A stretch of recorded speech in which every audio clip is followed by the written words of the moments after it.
Hello everyone, welcome back and thank you so much for joining me. Ko Khoteni go na le mo e leng gore o complaina ka Monday o e leng gore ebile monna wa gagwe ba feleditše ba hlalane gomme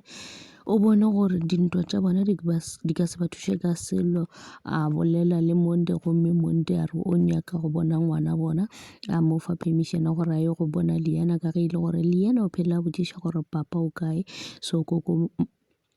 Khoteni a bona gore ntho e kaone ke gore a direng ba kgone go co-parenta. Ge a feditše o dira seo yena o ba sepela go na le kiki e leng gore o ya go yona ge a sepetša ile gona mo Monday a šala le ngwana ba šala ba thabile gomme ko Khoteni ge a boa a humana e le gore Monday o sa le gona ge a fihla a thoma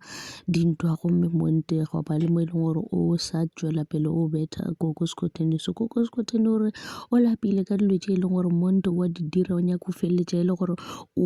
wa mo swariša gomme o ba postile picture tša gagwe go na le mo a tšwang madi a ngapegile a re o lapile ka se e leng gore Monday o lo ise ga kopana le yena o mo dira sona. So o re relationship ya bona se ba re ge ba kgaoganya ke gore go be go na le e leng gore o cheatile ba kgaogantšitše ke ka mokgwa e leng gore be ba phela ka gona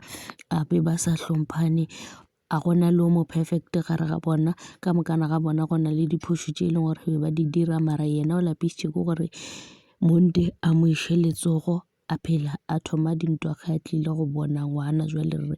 ge le gore Monday mohlomong ke yena e leng gore o tshwenya Khoteni o tlo tlamega ke gore a feleletše le gore o mo romela go ba molao ka gobane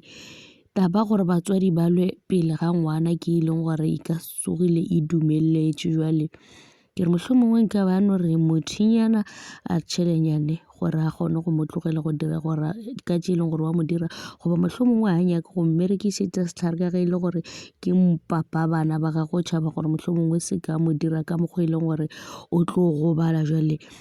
maphodisa ke ona e leng gore a ka tla mo thuša mo sebakeng se. Ke tšona tšeo tša Khoteni. Thank you so much for watching. Please forget